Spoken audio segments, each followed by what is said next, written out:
Well, thank you for making time for us in Soccer Nation. I know all of our readers are very excited about talking with Brandi Chastain again. So tell me, what are you up to nowadays? Well, I am working with Merck on their active family project, and the campaign is Play for a Change. So being a soccer player and a soccer lover and passionate about the game, this is right up my alley, as they're having a relationship with USU Soccer to encourage families to go out and play.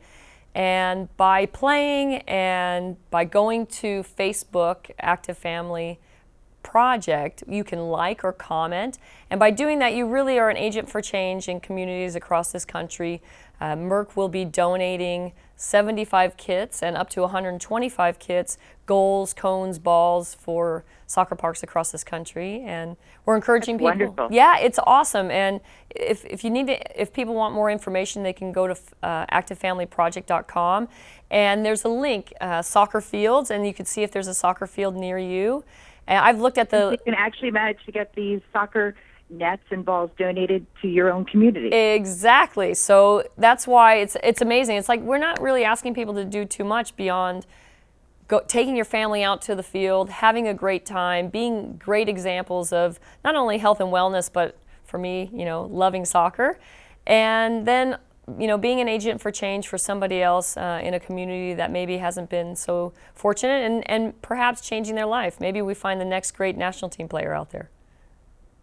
Well, let's take a little moment to look back at your career. I mean, Okay. You've had an amazing career, and you've been giving back to the community and to soccer for a long time. I know that we just reviewed your book, V Caught Offside, Right. which is Soccer Sisters. Thank you. And you're welcome. Tell me a little bit about that.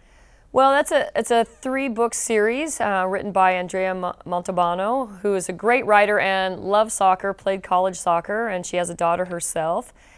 And basically, it's about what happens with girls during these young, these kind of preteen ages, and the bumps and the bruises that they get on and off the field, and the decisions that they have to make. And it's real life. It's very current and very present, I think, for any parent who has a child participating in sports. And I think they're good life reminders about how to make good decisions and good choices.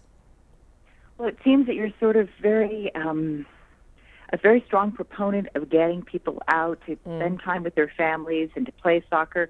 Now, everybody who knows you for a long time or has searched you on the web has seen that famous picture of you ripping off your soccer jersey and being so ecstatic in your sports bra. Nowadays, we see people walking around in Starbucks in sports bras. How come that created quite the stir? Can you tell me a little bit about that? Well, I think the reason why there was maybe such a lot of noise about it was an unfamiliar situation for women in sports. This celebration, and that's a traditional soccer move around the country on the men's side, and it had been for a long time. But I think the event, I think the event itself, the enormity of the event. I mean, playing in the Rose Bowl in front of 90,000 people, 40 million plus people, watching through their TV screens, and so it was I think a perfect way to end it. But I think it just caught people like, whoa, what did I just see? What happened? And the great thing about it, to be honest with you, is that it always, even if people maybe aren't soccer people, it always comes back to soccer, and that's what I love about it.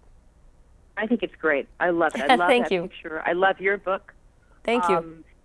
And so now, if you bring yourself back to that incredible moment of victory, was soccer as popular in the country as it is today? Well, I think there's a lot of people who love soccer at that time, but certainly not. We've got 3.9 or over 3.9 million kids participating in USU soccer, probably more just playing at parks that don't have a chance to sign up for a league. And I think that you can see by our national team's development, both on the men's and women's side, the pool of players now that exist, the amount of kids just participating it shows how much it's grown. It's the largest youth sport in America.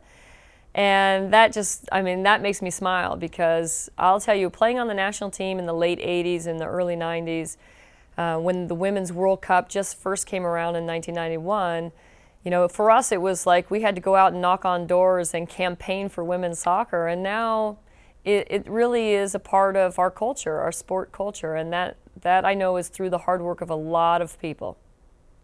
And now you've got big corporations like Merck trying to get people out there to play soccer and supporting soccer, which exactly. And I'm grateful to companies like Merck because they get two things.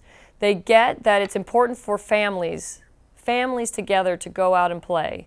And two, they're truly making a difference by these kits that they're donating to these communities across the country. Not only do they want people to be active, but they're giving them a chance and a vehicle to do it. So I'm very proud of being a part of Play for a Change and to getting people to go on Facebook to like us at the Active Family Project, because that will make a difference, not only for us personally, but for other families and other kids across this country. So what exactly is in these kits? What can somebody hope to get? Yeah, there's goals, there's balls, there's cones, anything you need for kids to participate in soccer. For them to come to a park and to be able to actually see a field with goals and, where a coach can set things up and organize them to participate.